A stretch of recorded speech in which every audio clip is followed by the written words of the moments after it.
నమస్కారం. శివమస్తు కార్యక్రమానికి స్వాగతం. మీరు ఫోన్ చేసి రిజిస్టర్ చేసుకోవాల్సిన IVRS నంబర్స్ 5051010631255563. మీరు రిజిస్టర్ చేసుకునే విధానం మీ పేరు, పుట్టిన తేదీ, పుట్టిన సమయం, పుట్టిన స్థలం, అలాగే మీ సమస్య. బర్త్ డీటెయిల్స్ లేని వారు ప్రశ్న జాతకం ద్వారా మీ సమస్యకి పరిష్కారం తెలుసుకోవచ్చు. జ్యోతిష్యంలో డాక్టరేట్ పొందిన తొలి తెలుగు మహిళ డాక్టర్ సంధ్యాలక్ష్మి గారు మీ సమస్యలకి పరిష్కార మార్గాలు తెలియజేస్తారు. నమస్కారం అమ్మా. నమస్కారం ప్రేక్షకులకి నమస్కారం. నిన్న మనం అశ్విని నక్షత్రం గురించి పూర్తి వివరాలు తెలుసుకున్నాం. మరి ఈ రోజు దాని తర్వాత నక్షత్రమైన భరణి నక్షత్రం గురించి పూర్తిగా తెలుసుకోబోతున్నాం. శ్రద్ధగా వినండి. ఓకే అమ్మ, నిన్న మనం అశ్విని నక్షత్రం గురించి మాట్లాడుకున్నాం కదా. మరి ఈ రోజు భరణి. మరి అయితే ఈ నక్షత్రంలో పుట్టిన వారికి శాంతులు ఏ విధంగా చేసుకోవాలి, వీళ్ళకి ఎలాంటి దోషాలు ఉంటాయంటారు? భరణి నక్షత్రంలో పుట్టినటువంటి వాళ్ళకి 1వ పాదం, 2వ పాదం, 4వ పాదం వీటికి దోషం లేదు. ఈ పాదాల్లో పుట్టినటువంటి వాళ్ళకి రుద్రాభిషేకం అంటే పురిటి స్నానం అయిపోయిన తర్వాత రుద్రాభిషేకం చేయించడం, ఆ రోజు తండ్రి నూనెలో బిడ్డ ముఖాన్ని చూస్తే సరిపోతుంది. అంటే మనం ఇంతకుముందు చెప్పుకున్నాం కదా, దోషం మొత్తానికి నక్షత్రం మొత్తానికి ఉండకపోవచ్చు, అయినప్పటికీ కూడా రుద్రాభిషేకం చేయిస్తే మంచిది. అయితే 1, 2, 4 పాదాల వాళ్ళకి దోషం లేనట్లయితే 3వ పాదం వాళ్ళకి ఉన్నట్లే అనమాట. అదే 3వ పాదం వాళ్ళకి మాత్రం ఇక్కడ భరణి నక్షత్రానికి దోషం ఉంటుంది. అయితే పెద్దగా అక్కర్లేదు, హోమశాంతి కాదు, కానీ రుద్రాభిషేకం చేయించాలి, నక్షత్ర జపం కూడా చేయిస్తే మంచిది. అయితే దోషకాల పరిమితి ఎంత ఉంటుందంటారు? భరణి నక్షత్రానికి దోషకాల పరిమితి 27 రోజులు. అందుకని ఈ 27 రోజుల్లో అంటే 27 నక్షత్రాలు మనకి 27 రోజుల్లో తిరుగుతాయి. అంటే మళ్ళీ ఆ నక్షత్రం రాకుండా ఇక్కడ శాంతి చేయించుకుంటే మంచిది అని చెప్తారు. ఓకే అమ్మ, కిరణ్మయ్య అనే కాలర్ లైన్లో ఉన్నారు, వారితో మాట్లాడతాం. హలో. హలో, నమస్కారం అండి. నమస్కారం. కిరణ్మయ్య పేరు మీద రిజిస్టర్ చేసుకున్నారు. ఒకసారి వారి బర్త్ డీటెయిల్స్ కన్ఫర్మ్ చేసుకుందాము. చెప్పండి. జనవరి 28, 1989 సాయంత్రం 6:40 హైదరాబాద్ లో పుట్టారు. అవునండి. మీరు రిజిస్టర్ చేసుకున్న సమస్యలు పెళ్లి గురించి, అలాగే ఎప్పుడు చూసినా డిప్రెషన్ లో ఉంటారు అని చెప్పేసి అన్నారు. దాని గురించి డీటెయిల్ గా మేడం తో మాట్లాడండి. ఓకే. నమస్కారం అమ్మా. నమస్కారం మేడం. చెప్పండి. తనకి ఇప్పుడు 24 ఇయర్స్ వచ్చినాయి. మరి పెళ్లి అయ్యే యోగం ఉందా లేదా? తనకి వివాహం జరుగుతుందా జరగదా? అది ప్రాబ్లం ఒకటి సాల్వ్ చేయాలి. ఏమిటి డిప్రెషన్ ఏమిటి? తనకి ఇప్పుడు 24 ఇయర్స్ వచ్చినాయి. MBSC ఫైనల్ ఇయర్ ఉన్నప్పుడు డిప్రెషన్ లో వెళ్ళి సైకి అయింది. తను మెడిసిన్స్ వాడాము, ఇప్పుడు బాగానే ఉంది హెల్త్ అవుతాయి. ఏ సంవత్సరంలో వచ్చిందమ్మా ఈ డిప్రెషన్? తను డిగ్రీ ఫైనల్ ఇయర్ ఉన్నప్పుడు. అది కాదు, 2006-9 మధ్యలోనా? అవునండి. అవును మేడం.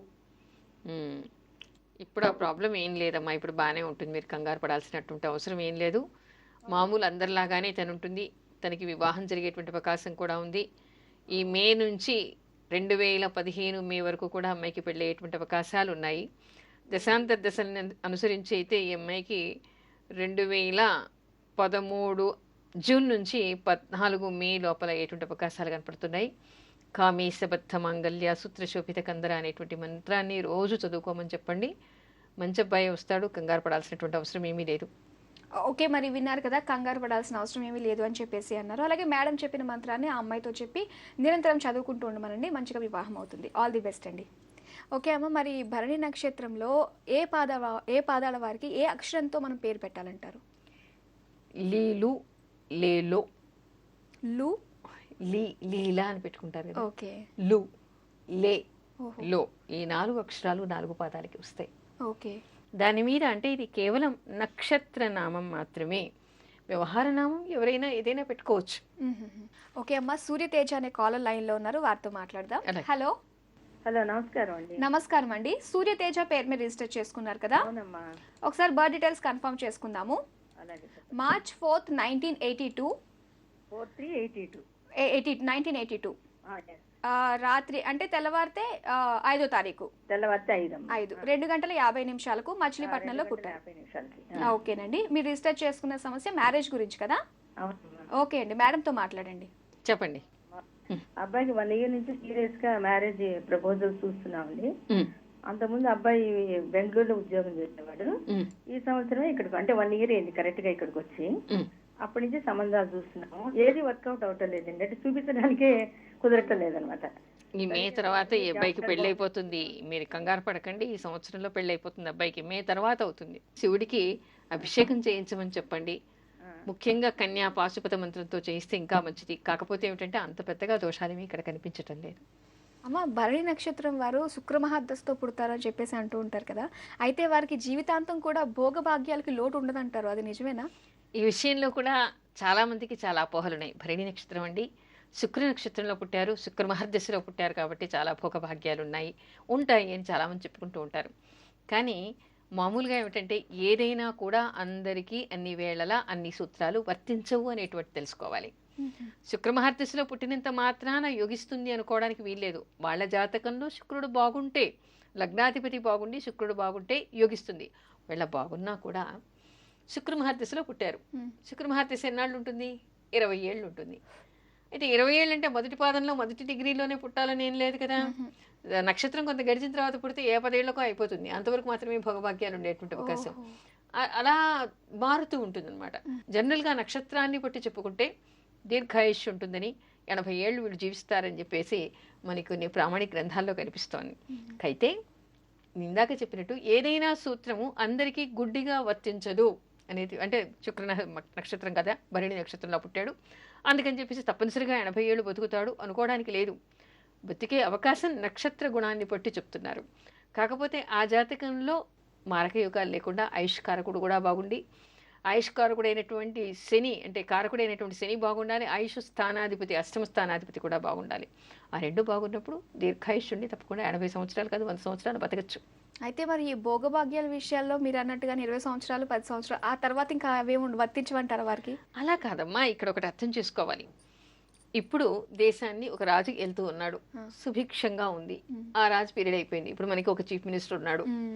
ఆ పీరియడ్ అంతా మనకి చాలా బాగుంది. ఆ తర్వాత చీఫ్ మినిస్టర్ వస్తే బాగుంటుందా అంటే అతను బాగుంటే బాగుంటుంది, లేకపోతే లేదు, అంతే కదా. అదే విధంగా ఇప్పుడు ఏదైతే దశ నడుస్తోందో ఆ గ్రహం మనకి ఉచ్చస్థితిలో ఉండి మన లగ్నానికి అనుకూలమైనటువంటి స్థానాధిపతి అయినప్పుడు ఆ దశ చాలా యోగిస్తుంది, చాలా ఉచ్చంలో ఉంటుంది, చాలా వెలుగుంటుంది.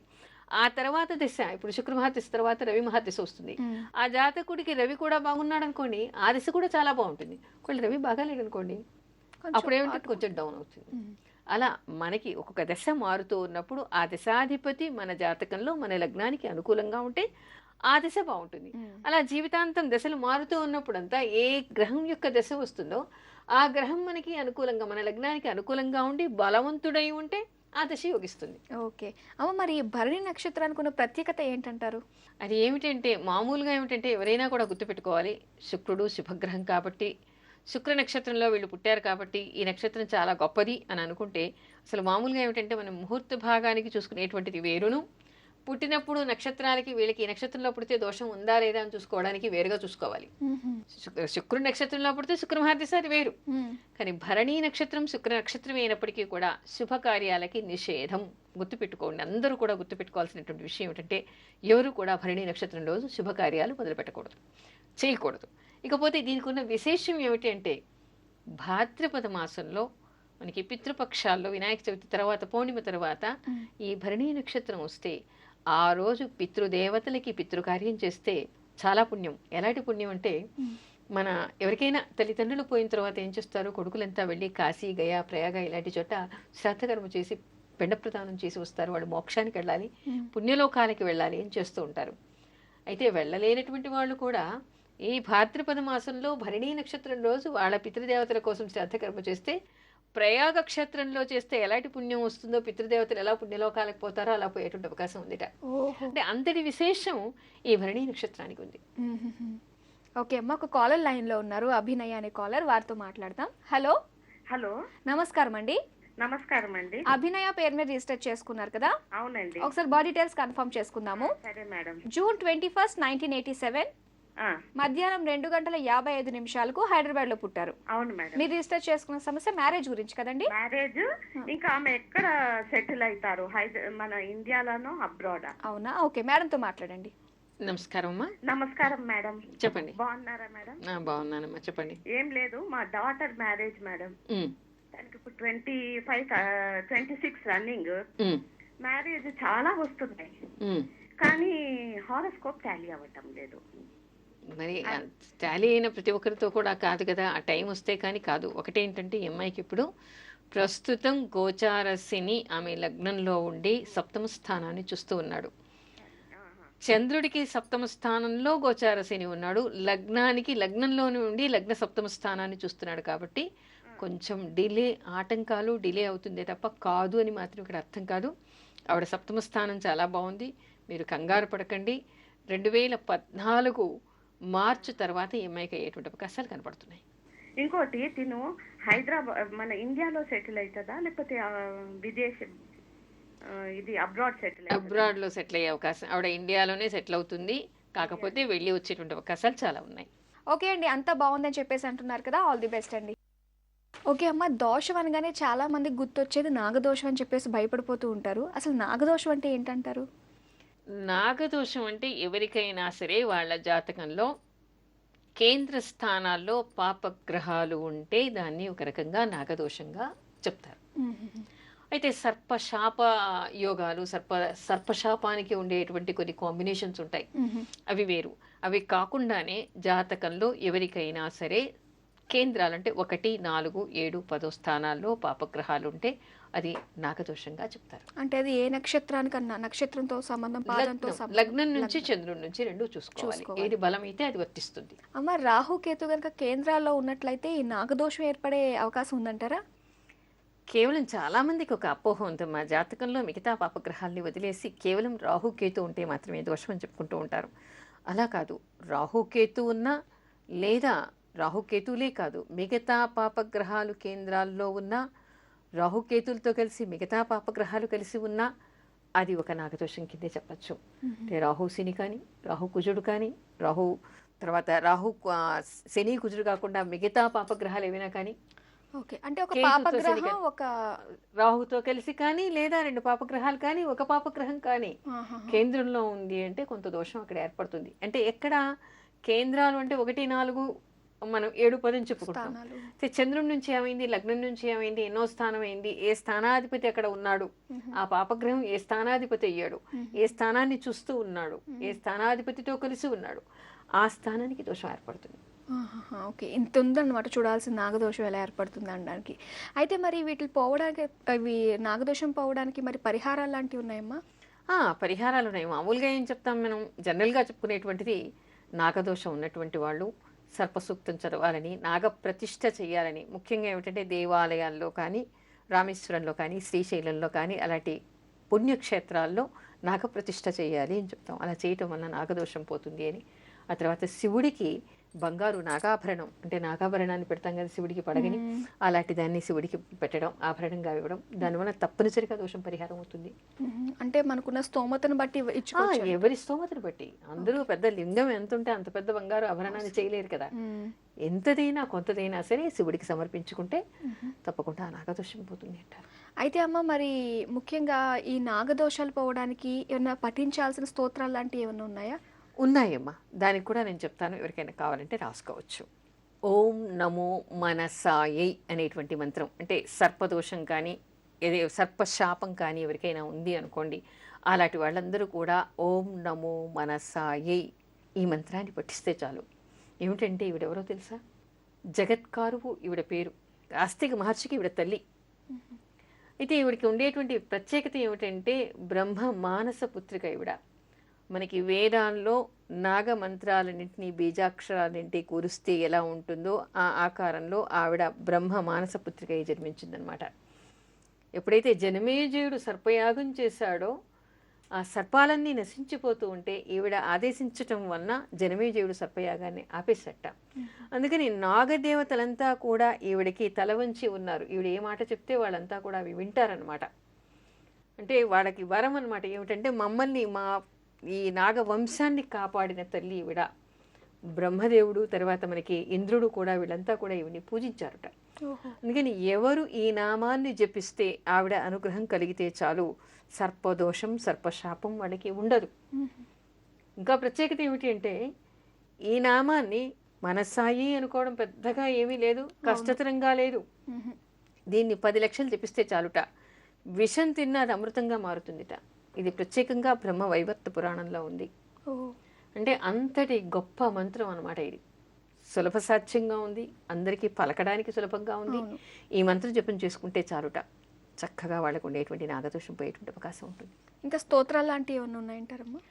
స్తోత్రాలకైతే మనకి సర్పసూక్త పారాయణం అంటే మనకి ఋగ్వేదంలో సర్పసూక్తం ఉంది. ఆ సర్పసూక్త పారాయణాన్ని ఎవరైనా బ్రాహ్మడి చేత చేయించుకోవాలి. ఎందుకంటే అది వేదంలో ఉండేటువంటిది అందరూ చదవటానికి అనుకూలంగా ఉండదు. ఉదాత్త అనుదాత్త స్వరాలతో చదవాల్సినటువంటి అవసరం ఉంటుంది. కాబట్టి వేదం తెలిసినటువంటి వాళ్ళు దాన్ని విధి విధాయకంగా చదివేటువంటి వాళ్ళతో సర్పసూక్త పారాయణం చేస్తే తప్పనిసరిగా సర్పదోషాలు పోతాయి. అయితే సర్పశాపం కూడా అంటారు కదమ్మా, మరి దానికి ఏమన్నా మంత్రం ఉందంటారా? సర్పశాపం ఉన్నా సర్పదోషం ఉన్నా కూడా ఇక్కడ సర్పసూక్త పారాయణం చేయించడం, నాగప్రతిష్ఠ చేయటం, తర్వాత ఇంకోటి ఏమిటంటే మనకి నాగుల చవితి వ్రతం ఉంటుంది కదా, నాగుల చవితి నాగపంచమి వ్రతం చేయటం, సుబ్రహ్మణ్య స్వామికి నాగేంద్రుడి నాగప్రతిమలకి పూజ చేయటం, బంగారు ప్రతిమను దానం చేయటం, సర్పసూక్త పారాయణం చేయటం, ఇవేమీ చేయటం చేత కానటువంటి వాళ్ళు, శక్తి లేనటువంటి వాళ్ళు ఉన్నారు. దేవాలయంలో నాగప్రతిమలు ఉంటాయిగా, అవును, చక్కగా వాటికి పూజ చేసుకోండి. ఈశ్వరుడికి పూజ చేయండి, శివుడికి పూజ చేయండి. ఓం నమో మనస్సాయి అనేటువంటి మంత్రాన్ని జపిస్తూ ఉండండి. తప్పనిసరిగా సర్పదోషాలు పోతాయి. నాగబంధం అంటూ ఉంటారమ్మా, సినిమాల్లో కూడా విన్నాము. అసలు ఈ నాగబంధం ఎలా ఏర్పడుతుంది అంటారు? ఏర్పడడానికి కారణాలు అడుగుతున్నారా? అసలు ఎలా ఏర్పడుతుంది? నాగబంధం ఎలా ఏర్పడుతుంది అంటే అమ్మా, ఇక్కడ ఎవరైనా సర్పాల్ని చంపటం వలన, అంటే దేవతా సర్పాలు ఉంటాయి కదా, నాగేంద్రుడిని చంపటం వలన, పుట్టలు తీసేయటం వలన, భ్రూణ హత్య చేయటం వలన, చాలామంది అబార్షన్స్ చాలా సులభంగా చేయించేస్తూ ఉంటారు. భ్రూణ హత్య చేయటం వలన, స్త్రీలను, తర్వాత పుణ్యస్త్రీలని పుణ్యపురుషుల్ని చంపటం వలన, తర్వాత ఋషులకి ద్రోహం చేయటం వలన, గురువులకి ద్రోహం చేయటం వలన, తల్లిదండ్రులకి ద్రోహం చేయటం వలన, భ్రాతృద్రోహం చేయటం వలన, ఇలా అనేక రకాలైనటువంటి దోషాల వలన ఆయా స్థానాల్లో సర్పదోషాలు ఏర్పడుతూ ఉంటాయి. స్త్రీలు ఋతుక్రమం అప్పుడు ఎక్కడంటే అక్కడ పడేయటం వలన అవి నాగేంద్రుడు దాటినా కూడా వాడికి దోషం ఏర్పడుతుంది. ఓకే, ఇన్ని ఉన్నాయన్నమాట. ఓకే, మీ వాళ్ళకి సమయం కూడా అయిపోయింది. ఇంకా అడగాలనిపిస్తుంది కానీ మనకు సమయం లేదు. మళ్ళీ వచ్చే వారం కలుద్దాం. ఇది ఇవాల్టి శుభమస్తు కార్యక్రమం. మరిన్ని ఆసక్తికరమైన విషయాలతో వచ్చే వారం మన శుభమస్తు కార్యక్రమంలో మళ్ళీ కలుసుకుందాం. అంతవరకు సెలవు, నమస్కారం.